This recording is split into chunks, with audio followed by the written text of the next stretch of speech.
Coming up on tonight's early edition at 6, the ITU Plenipotentiary, the highest decision-making body for communications technologies, begins in Busan. Those in attendance will hold in-depth discussions on finding ways to narrow the information gap and digital divide. Korea weighs its options in the global fight against Ebola. The nation's government agencies are deciding on the number of medical workers and the timing of their deployment. It took a million years, but the comet sighting spring finally made its way to Mars. Scientists hope it gives them a better understanding of the red planet in our solar system. Stay with us for these and more.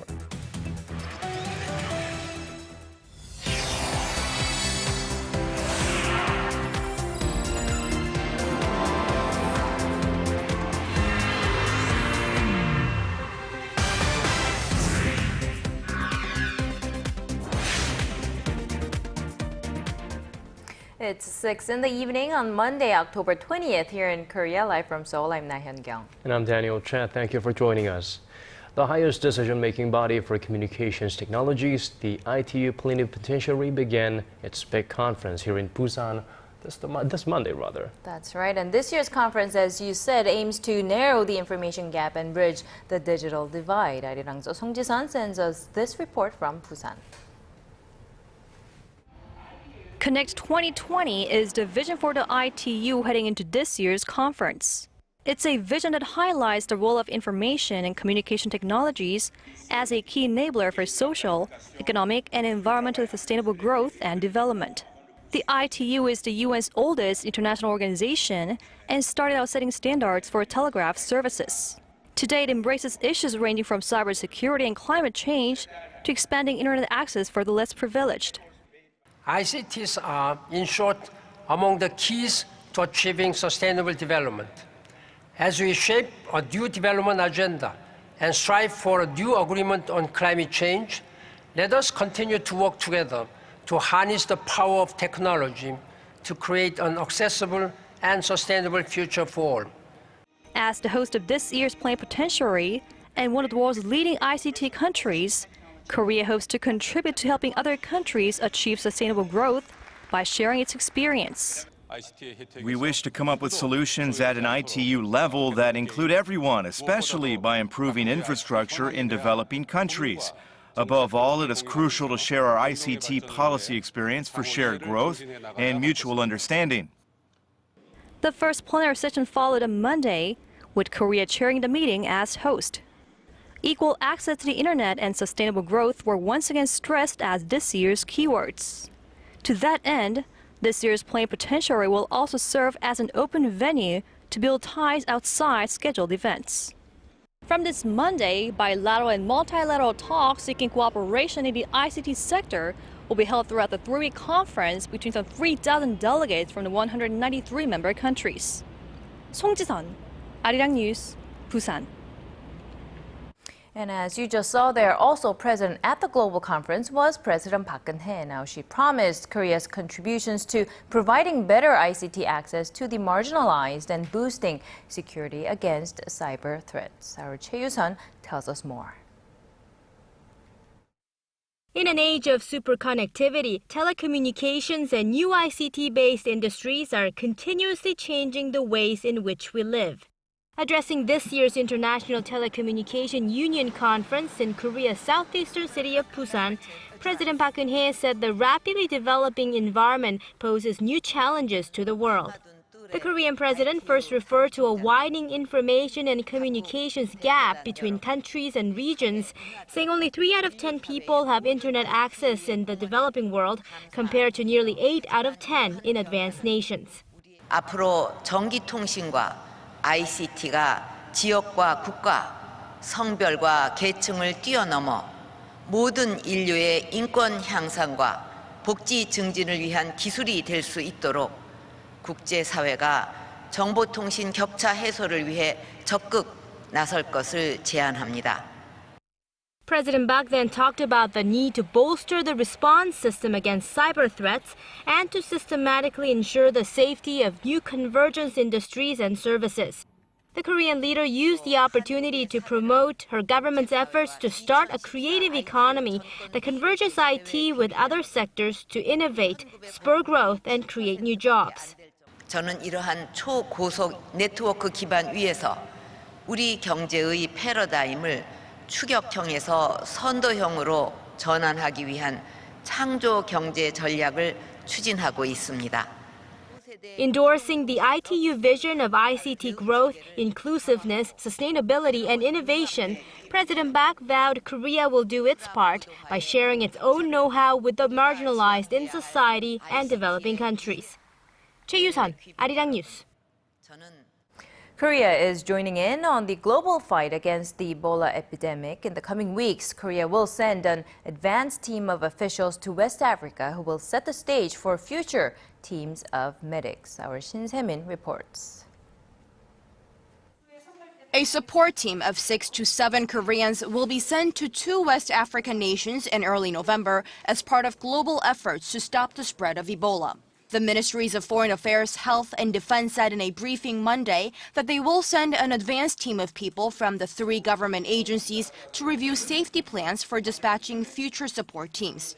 The government is still reviewing which countries they will be sent to, but Sierra Leone and Liberia are said to be the most likely destinations.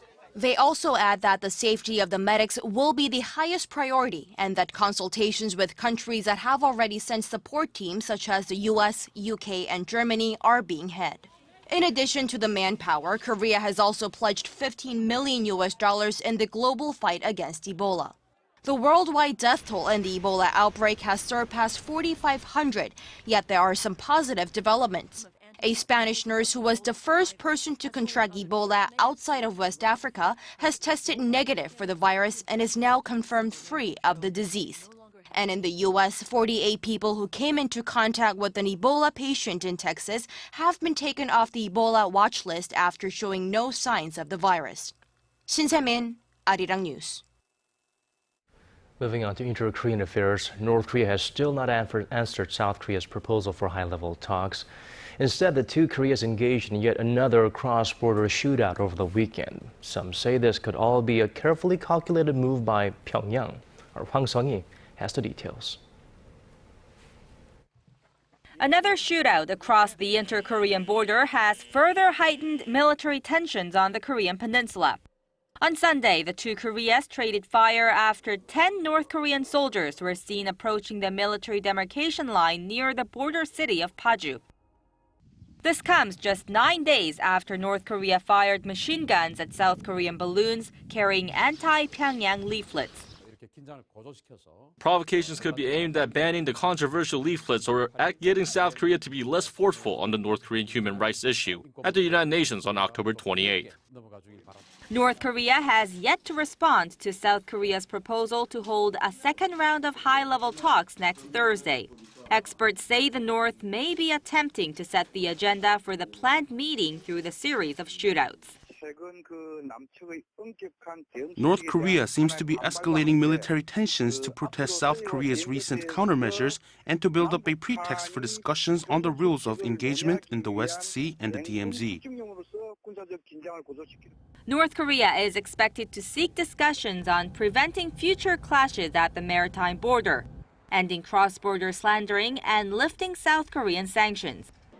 A key issue for South Korea will be holding reunions for war-separated families. As the two Koreas remain largely divided on what they hope to bring to the negotiating table, making progress in just one round of talks could be a challenge. Hwang Sung-hee, Arirang News. China's Communist Party kicks off its fourth plenum under the leadership of Xi Jinping today, and the buzz phrase is the rule of law. So experts are looking for judicial reforms that will guide Chinese society in the coming years. Our Son Jung-in has more. This is the fourth plenum since Chinese President Xi Jinping took office. Elite members of the Chinese Communist Party begin a 4-day policy-setting meeting in Beijing on Monday, seeking to establish a platform for judicial and other reforms. Unlike previous meetings where the items on the agenda centered on issues related to the country's economy, this will be the first time that the party will focus on the rule of law. This is key to realizing Beijing's goal of promoting the modernization of China's governing system and capabilities. It is also expected to institutionalize Xi Jinping's long drive to tackle corruption by introducing a new anti-corruption office. The fate of former National Security Chief Zo Yong-kang, the first member of the party's Politburo Standing Committee to be detained for corruption, will also be a key development to watch during the meeting. There is speculation the leadership will make an example of him to show its determination to implement the rule of law. All eyes are also on what kind of measures the plenum will come up with to deal with the ongoing unrest in Hong Kong. The protests may be drawn out for a long time and turn more bloody, so the Chinese government needs to figure out some countermeasures. Other items to be discussed during the plenum include economic reforms such as provincial government's debt and rural land trade regulation. 손정인, Arirang News. And in Hong Kong, pro-democracy protests calling for free elections are showing few signs of losing momentum as demonstrations enter their 23rd day today.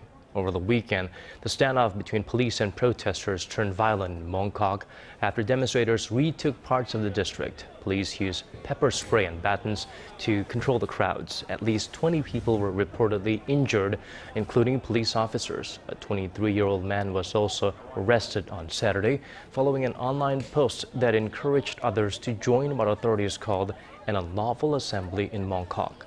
Talks between protest leaders and Hong Kong government officials are set to take place on Tuesday.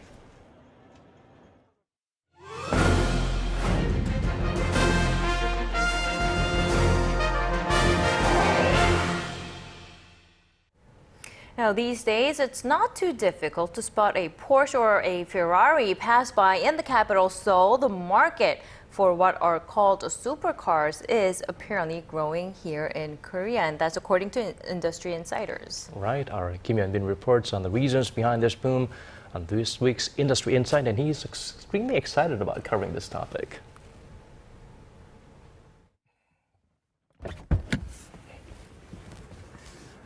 Three seconds is all it takes for a supercar like this to go from 0 to 100 in an hour. But it's taken a bit longer for these marvels of engineering to take Korea's ultra-high-end market by storm. They're not something you'll see every day, but these so-called supercars, Lamborghinis, McLarens, and Ferraris, are no longer a rare sight on the streets of Seoul, especially in the capital's flashy Gangnam district. Since super and ultra high-end cars started coming into the Korean market in 1987, more than 1 million have sold here. It took 20 years to sell the first 300,000, but some 600,000 have been sold in the past 7 years. These days, Korean consumers are placing greater emphasis on uniqueness and scarcity when selecting their vehicles. Their owners are often in the richest 0.1% of Korean society, and it's not hard to see why, as a supercar often costs more than a typical house, running into the millions. So who exactly are buying these cars? The higher Korean won helps sales, but supercar buyers don't really feel the effects of the sluggish economy. Also, Koreans have a strong taste for luxury goods, and supercars are just a different means of showing off your wealth. Ultra-high-end auto brands report jumps in sales across the board in Korea. Some talk about a decent 20 to 30% rise, while others, like Maserati, are seeing their sales go through the roof. The Italian automakers sold 280 units in the first half of this year, double what it sold the whole of last year. The increase will be more than triple for all of this year. Brands like Ferrari just can't supply models fast enough to meet demand. Ferrari owners are not that young. They're generally middle-aged men in their 40s, 50s, and 60s who have strong personalities and enjoy specialized cultural activities. To meet their needs, we host numerous events that match their interests and make the most of sports-related marketing, such as Formula One. Ferrari and Lamborghini will have to stay on their toes, though, as more rivals enter the Korean market. Britain's Aston Martin, famous for its models that have featured in James Bond movies, recently opened a showroom in Seoul. McLaren, whose models are set to be priced at some $500,000 US, started to take orders last month. with luxury car makers identifying Korea as a key market for growth. Many drivers here will increasingly see their cars bypassed by the likes of Lamborghinis and McLarens. Kim Hyun-bin, Arirang News. A one-day entry ban. 77. Digging deeper, getting to the bottom of stories that impact your life. Talking with you on air and online. Connecting you with experts on the world's most pressing issues. News and current affairs at its best. With Laah Hyun-kyung and Daniel Choy. Arirang News. Arirang News. Arirang News. On Early Edition at 6. Some industries that have kept the Korean economy moving forward may be starting to lose their competitive edge. And this is raising questions and concerns about how Korea can change its economic structure to ensure sustainable growth. Our Kim Min-ji has this next report. Korean firms that apply their trade in the industrial sector are calling for more deregulation to improve business conditions. To achieve that, the Korea Chamber of Commerce and Industry submitted a proposal to the government on Monday. The Korean economy is currently stagnant and is in need of structural reforms through deregulation. There's a decline in demand due to the maturity of the market, while cheaper goods are being produced in neighboring countries like China and Japan. The calls are perhaps loudest from those involved in the mobile phone, shipbuilding, and automobile sectors. They have positioned themselves as three of the so-called pillars of the Korean economy, but are now seeing their dominance diminish as their rates of increase in sales and operating profits are on a sharp decline. In a survey of 176 local companies, the rate of increase in sales among smartphone companies show a steep decline, recording a more than a 9% drop in the first half of this year. The shipbuilding industry finds itself in a similar position. Some like Hyundai Heavy Industries and Samsung Heavy Industries even recorded operating losses in the first 6 months of the year. Of the three, the auto sector appears to be faring the best, but sales are starting to sputter as the rate of increase in sales came to 1.5% in the first half of this year. The Park Geun-hye administration has been calling for deregulatory moves in the industrial sector, but its efforts are being stifled by the rising number of regulations from municipal governments and passive behaviors of civil servants when granting approval for business licensing. Kim Ji-yeon, Arirang News. And my coworkers have pointed out that I said Kim Min-ji instead of Kim Ji-yeon. My apologies there. And moving on, the weakening Japanese yen is not helping Korean firms in Japan either. More than 80% of some 60 Korean companies in Japan say the weak yen was having a negative effect on their business. Now, this was shown in a recent survey conducted by the Korea International Trade Association. This is prompting calls on Seoul to intervene in the exchange market and provide financial support. They add the situation was leading to conflicts with clients over unit prices and a drop in orders as well. The yen, which was trading at 1,171 in March, recently fell to 955 won. If and when the South and North become a unified Korea again, the economic potential stands to be great. Seoul's Unification Preparatory Committee forecast that the gross domestic product per capita for a unified Korea would rank second among G20 countries by the year 2050. It says the GDP per capita of a unified Korea would be an estimated $73,000 by that time, trailing only the U.S. That's about $10,000 higher than what the figure would be for a still divided South Korea. The committee did note, however, that the economic boost would only be possible if reunification occurred peacefully and if Pyongyang adopts a market economy. The Korean venture company has filed for an injunction that would ban sales of iPhone products in Korea. Mobile messenger company InfoZone claims that Apple's iMessage function infringes on its original patent. Apple has included the feature which allows users to send free text messages among one another on its iPhones and iPads since 2011. InfoZone says it had notified Apple Korea about the infringement in May, but received no response. It normally takes between a month to 3 months to make a judgment over injunction requests. A few more priceless Korean treasures are now available for public viewing. Our Im Yoon-hee provides us with a sneak peek at a sword and a work of calligraphy that survived the test of time and were recently unveiled by the Academy of Korean Studies. A new Joseon Dynasty weapon has been unveiled to the public for the first time. And although Joseon Hwando swords have been seen before, this particular sword wasn't carried by a soldier, but instead a Confucian scholar known as a sunbi.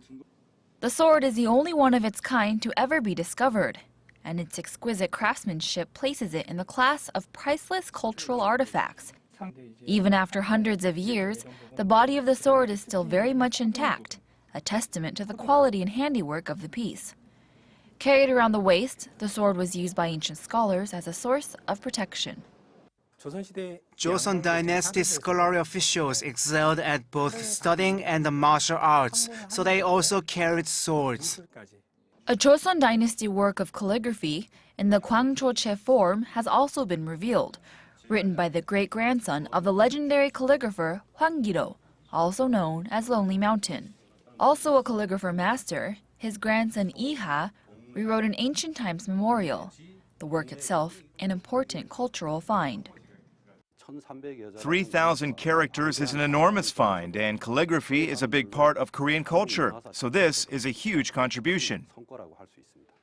These two priceless artifacts are part of a collection of over 930 works, originally owned by 3 noble families, now donated to the people, to be preserved for the years to come. Im Yoon-hee, Arirang News. Siding Spring is the name of the comet that passed by Mars early Monday morning, Korea time. It was the closest planetary approach by a comet in human history. That's right, and experts say it may have provided a chance to unlock some mysteries about Mars and our solar system as well. Our Connie Kim has this next story. It's being called a once-in-a-million space event. Hurtling at 56 kilometers per second, the mountain-sized Siding Spring comet made its closest encounter to Mars at 3:27 a.m. Monday, Korea time. It traveled as close as 140,000 kilometers to the red planet, or just about 1/3 the distance between the Earth and Moon. To prevent possible damage to its Mars orbiters, NASA moved them to the other side of the planet.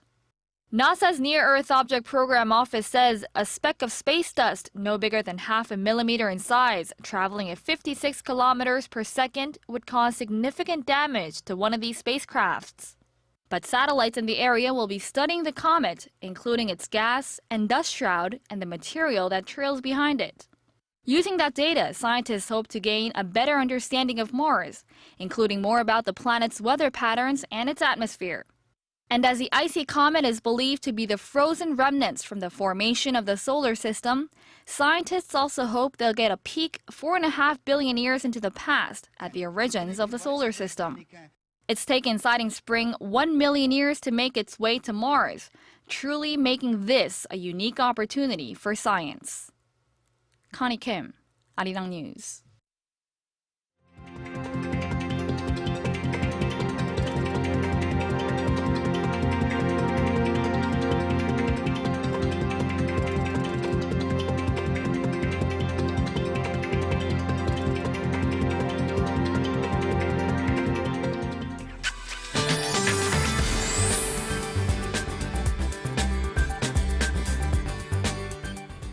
Now the weather. For that, we turn to our Michelle Park at the Weather Center for the latest. Michelle, it's been a rainy day here in the capital, Seoul, but how are things looking right now? Well, looking at the radar, the rain has paused here in the upper regions, including Seoul, but it's still raining down hard over in the southern regions. However, the paused rain will turn back on at midnight and continue until tomorrow afternoon. And other regions such as Chungcheong provinces are expecting heavy rain as well through Wednesday, with up to 120 millimeters, while the Gyeonggi-do and Gangwon provinces are expecting about 20 to 60, and Seoul should get around 40 until Wednesday. Now, also with this rainy, cloudy, and windy weather, temperatures aren't able to rise very much today because of the continuous rain tomorrow. Our daytime highs will be even cooler with highs in the mid-teens in some regions. Now, going over to our temperature readings for tomorrow. Seoul will start off the Tuesday morning at 15 before reaching up to 17 degrees in the afternoon. Meanwhile, the southern cities such as Daegu and Busan will see highs at 19 and 21 degrees. And moving over to other regions, Jeju Island peaks to 25, while Dokdo drops down to 16, and Mount Keungang will be chilly at 14 degrees. Well, that's all for now. I'm Michelle Park, and have a wonderful evening. Thank you for that, Michelle. And that brings us to the end of our newscast. Thank you for staying with us. To our viewers in different time zones, have a wonderful day. This has been Daniel Choy. And I'm Laah Hyun-kyung. For those of you tuning in from Korea, have a great rest of the evening. Daniel and I will be back tomorrow on Tuesday.